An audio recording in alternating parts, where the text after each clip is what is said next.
तो नमस्कार, मैं हूं अनंत गौड़ और जैसा कि आप देख पा रहे हैं ये लेसन नंबर 3 है सेवन्थ क्लास का ज्योग्राफी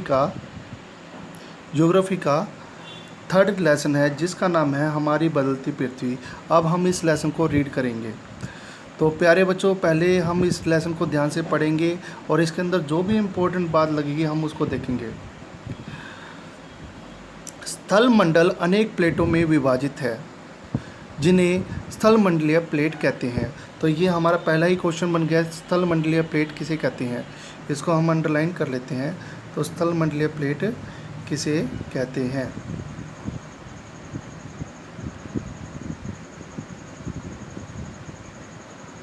स्थल मंडलीय प्लेट किसे कहते हैं, ये हमारा पहला क्वेश्चन हो गया। अब आगे देखो, आपको यह जानकर आश्चर्य होगा कि ये प्लेटें हमेशा धीमी गति से चारों तरफ घूमती रहती है। प्रत्येक वर्ष में केवल कुछ मिलीमीटर के लगभग प्रत्येक वर्ष में जो है कुछ मिलीमीटर ही घूमती है। पृथ्वी के अंदर पिघले हुए मैग्मा में होने वाली गति के कारण ऐसा होता है। जो पृथ्वी के अंदर मैग्मा होता है इसके कारण ऐसा होता है। पृथ्वी के अंदर पिघला हुआ मैग्मा वृत्तीय रूप में घूमता है। किस तरह से? वृत्तीय रूप में, सर्कुलर वे में इस तरह से घूमता है जैसा कि क्रियाकलाप में दिखा रखा है। अब क्रियाकलाप की तरफ जानते हैं, देखते हैं क्या दे रखा है। क्या आप जानते हैं अब इसमें क्या दे रखा है, इसको भी हम ध्यान से देखते हैं कि हमें एक रंगीन कागज़ की गोली लेनी है और उसको हमने बीकर में डालना है जो कि आधा पानी से भरा हुआ होगा और फिर उसको स्टैंड पर रखकर इसको गर्म किया जाएगा। जब ये गर्म होगा तो ये ऊपर की ओर आएगा, गर्म जल की परतों के साथ में ये कागज़ ऊपर आएगा और जैसे ही ठंडा होगा पानी तो वो नीचे जाएगा। और इसी प्रकार ही हमारे जो अर्थ के अंदर पिघला हुआ मैग्मा भी गति करता है। ये नीचे दिया हुआ है, जो हमारा मैग्मा भी है वो इस प्रकार से गति करता है। तो चलिए आगे क्या दे रखा है लेसन में देखते हैं। प्लेट की इस गति के कारण पृथ्वी की सतह पर परिवर्तन होता है। जो पृथ्वी की सतह पर परिवर्तन किस कारण होता है? इस गति के कारण होता है। पृथ्वी की गति को उन बलों के आधार पर विभाजित किया गया है जिनके कारण ये गति उत्पन्न होती है। जो गतियाँ हैं उत्पन्न होती है जिसके कारण इसको बल के आधार पर दो तरह से बांटा गया है। तो पहला जो दे रखा है अंतर्जनित बल और दूसरा दिया हुआ है बहिर्जनित बल। अंतर्जनित बल क्या होता है? जो पृथ्वी के आंतरिक भाग में घटित होता है, पृथ्वी के अंदरूनी भाग में, अंदर के भाग में घटित होता है, उसको अंतर्जनित बल कहते हैं।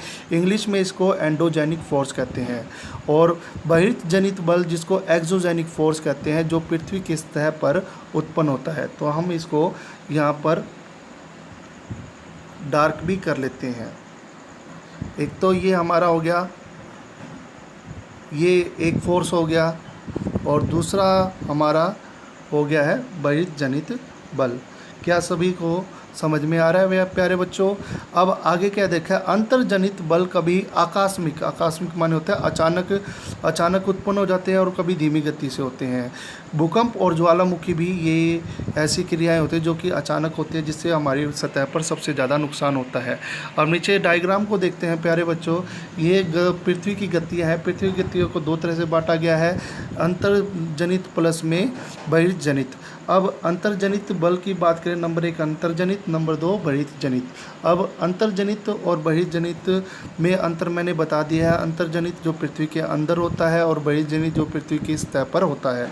अब यहाँ पर दो तरह से बांटा गया है इसको, आकस्मिक बल और पटल विरूपण बल। अब आकस्मिक क्या होता है? जो अचानक वो भूकंप आ जाता है, भूकंप भी अचानक होता है, ज्वालामुखी भी होता है और भूसंकलन जिसको लैंडस्लाइड कहा जाता है, ये इनके उदाहरण माने जाते हैं। ये तीनों के तीनों अचानक उत्पन्न होते हैं। और पटल विरूपण में क्या होता है कि पर्वत निर्माणकारी बल होता है।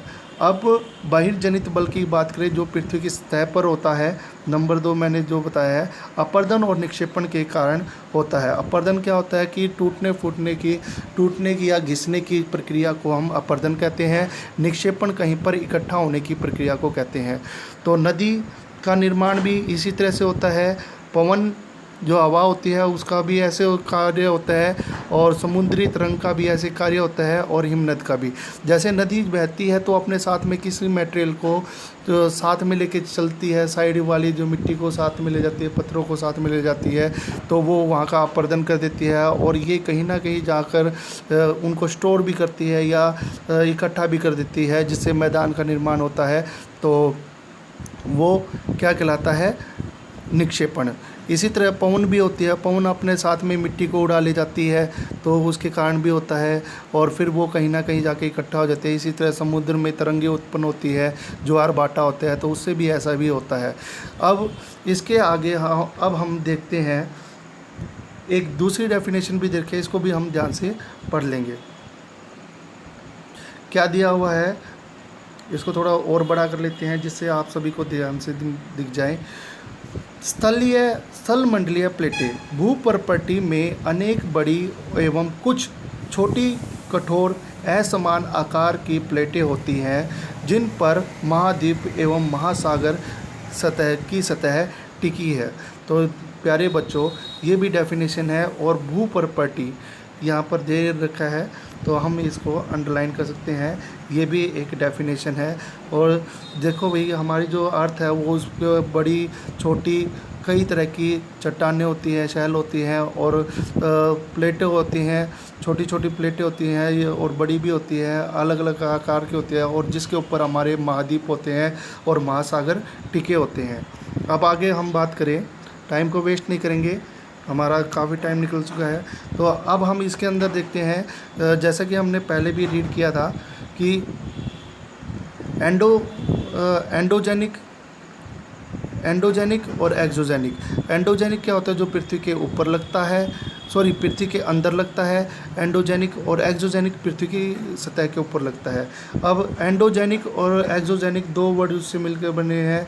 एंडो प्लस में जेनिक और एक्सो प्लस में फिर से जेनिक, मिलकर दो शब्दों से मिलकर बना है। अब एंडो का अर्थ होता है अंत है, पृथ्वी के अंदर, और एक्सो का अर्थ होता है पृथ्वी के बाह्य। जो पृथ्वी के सतह के ऊपर लगता है उसको एक्सोजेनिक फोर्स कहते हैं, और जो पृथ्वी के अंदर लगता है उसको एंडोजेनिक। मुझे लगता है कि आपको ये कंसेप्ट क्लियर हो गया होगा।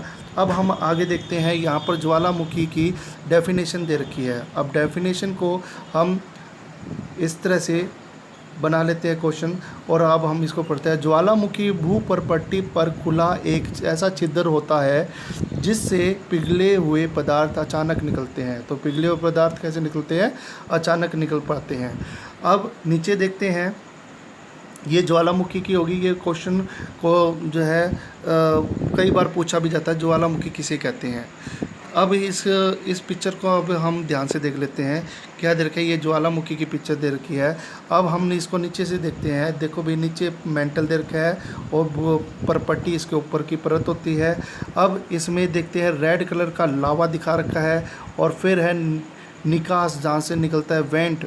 ठीक है, ये जो है एक सीधा सा रास्ता दिखा रखा है लाल रंग का, और फिर इसके ऊपर है क्रिएटर, और क्रिएटर के साथ में यहाँ पर है गैस और राख। यहाँ ऊपर से गैस और राख निकलती है, गरम गरम जब निकलता है, और ये है मैग्मा कोस्ट। ये मैग्मा कोस्ट दे रखा है। तो प्यारे बच्चों, जैसा कि आपको इससे पहले लेसन में बता रखा होगा कि जो हमारी जो अर्थ है वो उसको अंदरूनी भाग से 3 वे से बांटा गया है। तो सबसे ऊपर की जो परत होती है वो सबसे पतली परत होती है, जिसको परपट्टी के नाम से जाना जाता है। और इसमें थोड़ा सा जूम करके बताना पड़ेगा आपको। सबसे ऊपर की परत होती है उसको परपट्टी के नाम से जाना जाता है, दूसरी होती है उसको मेंटल के नाम से जाना जाता है, और सबसे अंदरूनी जो होती है उसको क्रोड के नाम से जाना जाता है। तो ये आपने इससे पहले लेसन में पढ़ा होगा। तो ये भी इम्पोर्टेंट बात है, और यहाँ पर 2 के नाम दे रखे थे। अब हम नीचे पढ़ते हैं, ध्यान से देखते रहना प्यारे बच्चों। यहाँ पर जो दे रखा है वो भूकंप की डेफिनेशन दे रखी है। तो सबसे पहले हम भूकंप की डेफिनेशन को ही डार्क कर लेते हैं और फिर हम उसको भी रीड करेंगे। ये लीजिए, हो गया। और देखो, इसी प्रकार स्थल मंडलीय प्लेटों के गति करने पर पृथ्वी की सतह पर कंपन होता है। तो कई कई बार जो है स्थल जो प्लेटें मूवमेंट करती है तो उसके कारण क्या होता है, ऊपर कंपन होता है और यह कंपन पृथ्वी के चारों ओर गति कर सकता है और इस कंपन को भूकंप कहते हैं। तो भूकंप किसे कहते हैं, ये क्वेश्चन कई बार पूछा जाता है एग्जाम में। अब इसके बाद यहाँ पर दे रखा है उद्गम केंद्र। उद्गम केंद्र क्या होता है, और फिर दे रखा है अधिकेंद्र। तो ये दोनों शब्द क्या होते हैं, इसको भी हम पढ़ लेते हैं। भूपर्पटी के नीचे वह स्थान जहां भूकंप आरंभ होता है उसको उद्गम केंद्र कहते हैं, और उद्गम केंद्र के भूसतह पर उसके निकटतम स्थान को अधिकेंद्र कहते हैं। तो प्यारे बच्चों, एक बार हम नीचे भी देखेंगे, नीचे इसकी पिक्चर दे रखी है। अब नीचे दे रखा है कि अधिकेंद्र के से कंपन बाहर की ओर तरंगों के रूप में गमन करती है। अधिकेंद्र के निकटतम भाग में सर्वाधिक हानि होती है। जो अधिकेंद्र का जो भाग होगा वहाँ पर सबसे ज़्यादा नुकसान होता है, और अधिकेंद्र से जितना दूर होता चला जाएगा उसका प्रभाव भी कम होता चला जाएगा। अब यहाँ पर ये भूकंप की पिक्चर दिखा रखी है। तो सबसे पहले हम इसके नीचे जो पिक्चर आएगी वो है उद्गम केंद्र की। उद्गम केंद्र क्या होता है, मैंने पहले बता दिया है कि उद्गम केंद्र होता है, ये अधिकेंद्र होता है जो पृथ्वी की सतह पर होता है। ये जो एरो के माध्यम से दिखा रखा है, ऊपर है प्लेट सीमा, और फिर है भूकंप तरंगे सभी दिशाओं की ओर बाहर निकलती है, गोल सर्कल में किसी तरह से भी निकल सकती है। कि नीचे है उद्गम केंद्र, यह है उद्गम केंद्र जहाँ से भूकंप उत्पन्न होता है। जहाँ से उत्पन्न होगा उसको क्या कहेंगे, उद्गम केंद्र के नाम से जाना जाएगा, और वह भूकंपीय ऊर्जा का उद्गम केंद्र कहलाता है। अब यहाँ पर जो दे रखा है ये विशेष बात है कि इसको मैं थोड़ा सा और बड़ा कर देता हूँ। भूकंपीय तरंगों को 3 प्रकार से बांटा गया है। एक तो होता है पी तरंगे होती हैं जिसको अनुदैर्ध्य कहते हैं, लॉन्गिट्यूडिनल कहते हैं। एस आकार की तरंगे होते हैं, अनुप्रस्थ तरंगे जिसको कहा जाता है। एल तरंगे होती है, एल की शेप में होती है जिसको पृष्ठीय तरंग कहा जाता है। ये 3 प्रकार की भूकंप की तरंगे होती हैं। अब इसके बाद क्या दिया हुआ इसमें कि यद्यपि भूकंप की भविष्यवाणी संभव नहीं है, लेकिन यदि हम पहले से तैयार हों तो इसके प्रभाव को कम किया जा सकता है, निश्चित रूप से कम किया जा सकता है। और स्थानीय लोग कुछ सामान्य तरीकों से भूकंप की संभावना का अनुमान लगाते हैं, जैसे जानवरों के व्यवहार का अध्ययन करते हैं, तालाबों में मछलियों की उत्तेजना होती है और सांपों का धरातल पर आना। ये कुछ संकेत बताए गए हैं भूकंप के आने के। तो प्यारे बच्चों, ये भी आपको पता होना चाहिए कि भूकंप के कौन कौन से स्थानीय लोगों के द्वारा बनाए गए संकेत हैं। अब नीचे बात करते हैं, ज़्यादा टाइम वेस्ट नहीं करेंगे, ज़्यादा टाइम लग चुका है। यहाँ पर दे रखा है कि भूकंप को मापने का, क्या आप जानते हैं, ये हम पढ़ रहे हैं, ध्यान से देखते रहना। भूकंप का मापन एक यंत्र से किया जाता है जिसको भूकंप लेखी कहा जाता है। भूकंप की तीव्रता रिएक्टर स्केल पर मानी जाती है। तो रिएक्टर स्केल पर भूकंप की तीव्रता मानी जाती है, और जिन क्षेत्रों में 2.0 भूकंप आता है तो उसका प्रभाव न के बराबर होता है, और जिन क्षेत्रों में 5.0 होता है तो वहाँ पर वस्तुएं गिरने से नुकसान हो सकता है। और भूकंप की तीव्रता जहाँ पर 6.0 होगी उस क्षेत्र में अधिक नुकसान होता है, और ये बहुत शक्तिशाली भी माना जाता है। और इससे भी शक्तिशाली होता है 7.0 तीव्रता वाला, अगर कहीं पर भूकंप आता है तो वो सर्वाधिक नुकसान पहुंचा सकता है। तो प्यारे बच्चों, एक बार हम ऊपर की साइड में देखते हैं कि यहाँ पर जो है हमारे इंडिया में 2001 में भूकंप आया था। 26 जनवरी 2001 में भूकंप आया था, और उसका जो है रिएक्टर स्केल था 6.9। ये लगभग 7 की तीव्रता से 7.0 की तीव्रता से आया हुआ भूकंप था, जिससे हमारे देश में भयंकर तबाही मची थी, जिसके बारे में आप इंटरनेट से भी जान सकते हैं। अब नीचे दे रखा है कि भूकंप के से बचाव की तैयारी, हम कैसे बचाव कर सकते हैं। तो सुरक्षित स्थान कौन कौन से होते हैं। रसोई का काउंटर हो गया, मेज़ के नीचे हो गया, या दीवार के अंदरूनी कोने हो गया। जो अंदरूनी कोने होते हैं उसके अंदर हम सेफ हो सकते हैं। फिर आगे बता रखा है कि हम किससे दूर रहना चाहिए। आग वाले स्थान से, चिमनी के आसपास या टूट सकने वाली खिड़कियों, दर्पण और तस्वीरों से हमें बच के रहना चाहिए। और पहले से तैयार कैसे कर सकते हैं, हम अपने परिवार वालों और दोस्तों को भी इसके प्रति जागरूकता फैला सकते हैं और आपदा का सामना विश्वास से कर सकते हैं। तो थैंक यू फॉर वॉचिंग। ये इस वीडियो का पहला पार्ट है और ज़्यादा बड़ी होने के कारण हम इसको ज़्यादा नहीं कर सकते, क्योंकि ऐसा हो सकता है कि बोरियत भी महसूस हो सकती है। अब हम इसको दूसरे पार्ट में भी देखेंगे। तो प्यारे बच्चों, अगर आपको ये पसंद आया है, और मेरा प्रयास भी रहेगा 100% कि आपको हर कंसेप्ट क्लियर हो। तो थैंक यू फॉर वॉचिंग।